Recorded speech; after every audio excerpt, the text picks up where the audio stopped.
Halo Sobat Ensiklo, sudah pada ngopi? Nah, kali ini sambil ngopi pagi, kami akan bercerita tentang hal yang paling penting dalam pertanian organik. Kali ini kami ingin bercerita tentang hal apa saja yang perlu dipersiapkan ketika kita mulai ingin melakukan atau mengelola pertanian secara hayati atau organik. Nah, dalam proses ini kami mencatat setidaknya ada beberapa hal yang perlu teman-teman siapkan ketika teman-teman memang berkeinginan untuk menekuni pertanian secara organik atau tidak menggunakan penggunaan bahan-bahan kimia sintetis ya. Nah, sebenarnya pertanian organik dan pertanian dengan menggunakan kimia sintetis kedua-duanya kita pastikan akan menggunakan zat kimia. Hanya saja pada pertanian organik kita menggunakan zat kimia yang bersumber dari bahan-bahan yang bersifat organik atau bersumber dari alam. Nah, sementara pada pertanian yang menggunakan kimia sintetis, bahan-bahan yang kita gunakan untuk mengolah tanam, memupuk tanaman, atau kemudian meracuni hewan-hewan pengganggu atau hama, itu menggunakan bahan-bahan kimia sintetis. Ketika kita menggunakan bahan-bahan kimia sintetis dalam pertanian, maka ada risiko-risiko lain yang kita hadapi. Misalnya, ketika kita menggunakan pestisida kimia sintetis untuk lahan atau membunuh hama, efeknya banyak. Misalnya, ada hewan-hewan lain atau makhluk hidup lain yang ikut mati, misalnya bakteri, atau kemudian hewan-hewan yang masuk dalam mata rantai siklus hidup di alam, sehingga kemudian kita akan menemukan sangat sulit sekarang menemukan belut di area persawahan yang sudah menggunakan pestisida kimia sintetis atau kemudian menggunakan pupuk-pupuk kimia sintetis secara masif. Contoh lain yang bisa kita ambil adalah penggunaan urea. Misalnya kita membeli urea, kemudian kita bisa melihat kadar nitrogennya 45-48% semacam itu. Nah, pertanyaannya, kalau dalam satu karung itu 45% atau 48% itu adalah nitrogen, maka sisanya unsur kimia apakah yang digunakan untuk mengikat nitrogen tersebut? Apakah itu akan menjadi residu di tanah atau tidak? Nah, itu menjadi pertanyaan-pertanyaan lainnya. Sementara ketika kita berbicara pertanian organik, kita tidak hanya akan berbicara kandungan saja, misalnya berapa tinggi N, berapa tinggi fosfat, berapa tinggi kalium yang kita butuhkan pada fase vegetatif misalnya. Tetapi kita juga mengandaikan bahwasanya zat-zat tersebut akan terbentuk dari proses alami akibat aktivitas mikrobakteria, jamur, atau makhluk-makhluk lain yang ada di dalam media tanam dan lingkungan sekitar tanaman kita berada. Karena itu, sebenarnya ketika berbicara pertanian organik, kita tidak semata berbicara soal memasukkan pupuk nantinya, tetapi juga akan berbicara soal bagaimana memulihkan siklus hidup, daur hidup, dan makhluk-makhluk yang memungkinkan terbentuknya secara alami zat-zat yang dibutuhkan oleh tanaman. Nah, dalam proses pertanian organik ini kami mencatat ada beberapa hal yang penting untuk teman-teman siapkan. Yang pertama adalah bahan baku sumber yang digunakan sebagai bahan pemupukan. Misalnya, kalau teman-teman membicarakan pupuk vegetatif, maka teman-teman juga harus menyiapkan bahan baku seperti daun-daunan yang memiliki kandungan nitrogen cukup baik, memiliki kandungan kalium cukup baik, fosfat cukup baik. Karena itu saya menganjurkan untuk teman-teman yang ingin memulai pertanian organik untuk mulai menanam bahan-bahan tersebut. Misalnya teman-teman bisa mulai menanam pohon kelor untuk membuat pupuk vegetatif karena pohon kelor ini memiliki kandungan nitrogen yang cukup baik. Bagaimana dengan kaliumnya? Nah, teman-teman mungkin bisa melihat, menanam, atau mengumpulkan dari tempat sekitar bahan-bahan seperti sabut kelapa yang memiliki kalium cukup baik. Nah, bagaimana dengan fosfat? Nah, teman-teman juga bisa misalnya mencari bahan seperti bonggol pisang yang digunakan sebagai sumber fosfat.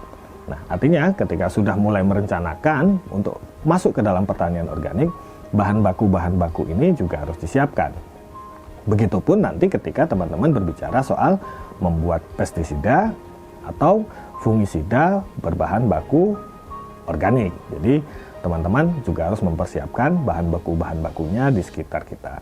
Jadi pastikan pertanian tersebut ditopang dari bahan baku yang bersumber dari lingkungan.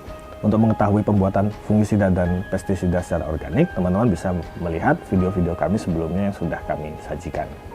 Yang kedua, kita membutuhkan agensi hidup yang berada di dalam tanah untuk melakukan proses dekomposisi yang tidak henti. Nah, kalau berbicara seperti ini, kita membutuhkan sesuatu yang lebih dikenal dengan mikroba. Nah, di sekitar kita ada banyak mikroba yang tidak bisa kita lihat secara langsung, tapi beberapa di antaranya bisa diisolasi untuk menjadi bahan baik dalam proses pertanian.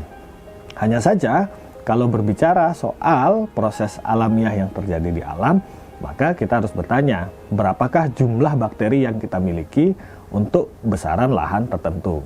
Karena itu biasanya kalau teman-teman melihat pada SNI atau Standar Nasional Indonesia tentang bahan baku atau pupuk organik, di sana akan ada prasyarat mikrobakteria 10 pangkat berapa, misalnya 10 pangkat 3. Artinya membutuhkan jumlah bakteri yang masif ketika kita mengandaikan untuk menyebarluaskannya ke dalam tanah. Nah, isolat-isolat ini bisa didapat banyak sebenarnya formulator yang sudah membuat isolat-isolat bakteria.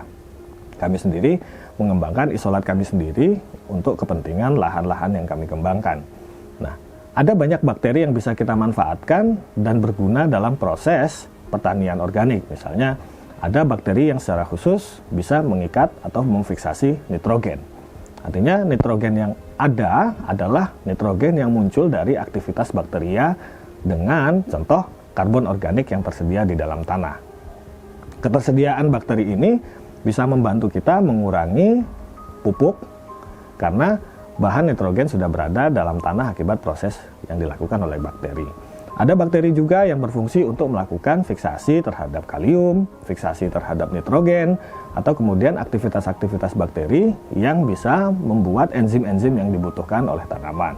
Termasuk enzim-enzim populer ya, misalnya gibberellin, sitokinin, auksin, itu bisa diproses dalam aktivitas bakteria sehari-hari di dalam tanah. Pada kesempatan yang berbeda, kami akan membuat daftar beberapa jenis bakteria yang bisa teman-teman acu sebagai bakteria baik untuk pertanian.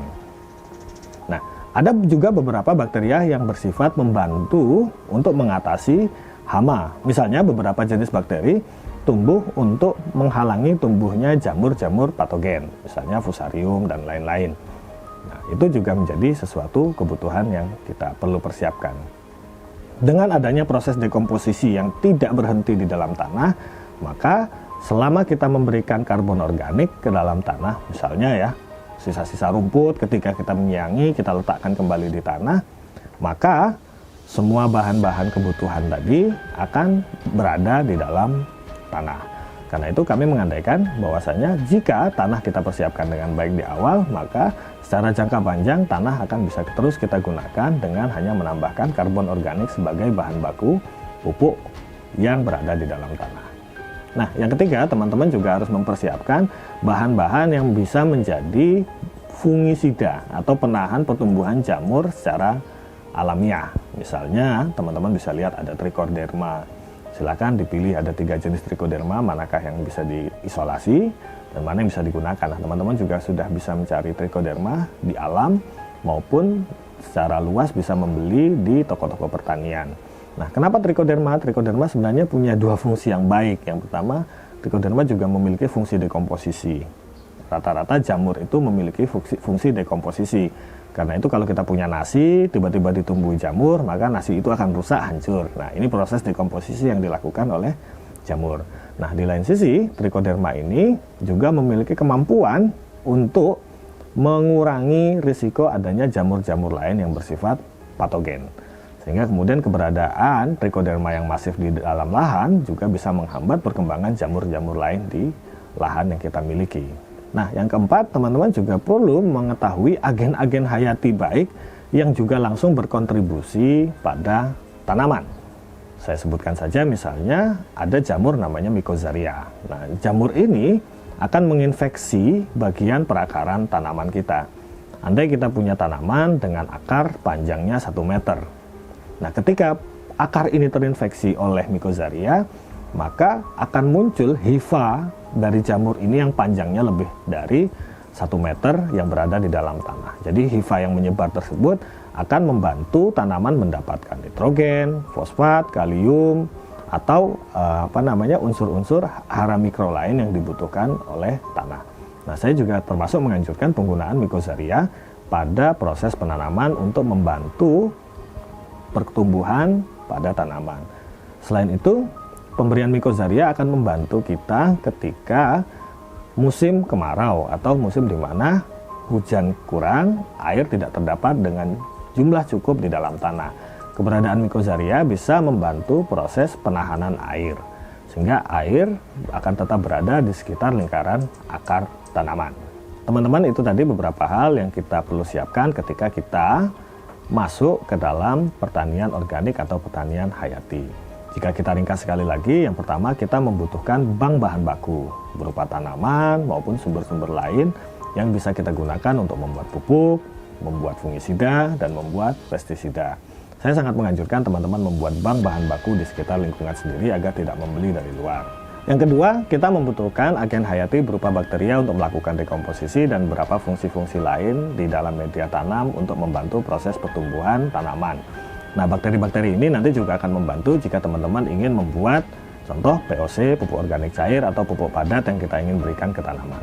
Yang ketiga, kita membutuhkan agensi hayati berupa jamur yang berfungsi sebagai fungisida organik. Yang keempat adalah kita membutuhkan agensi-agensi hayati seperti Mycozaria untuk membantu proses pertumbuhan tanaman. Nah, beberapa hal ini kini sudah bukan merupakan hal aneh dan sulit didapatkan. Silakan teman-teman mulai mengumpulkan, mempersiapkan beberapa bahan tersebut sebelum memasuki dunia pertanian hayati atau pertanian organik. Semuanya saat ini bahan-bahan itu sudah tidak lagi terlalu sulit untuk didapatkan. Baik teman-teman, itu tadi sekilas beberapa hal yang perlu dipersiapkan ketika kita ingin masuk ke dalam pertanian organik. Semoga panduan umum ini membantu teman-teman untuk mempersiapkan pertanian di kemudian hari. Sampai jumpa pada video selanjutnya. Saya akan lanjut menikmati kopi. Salam.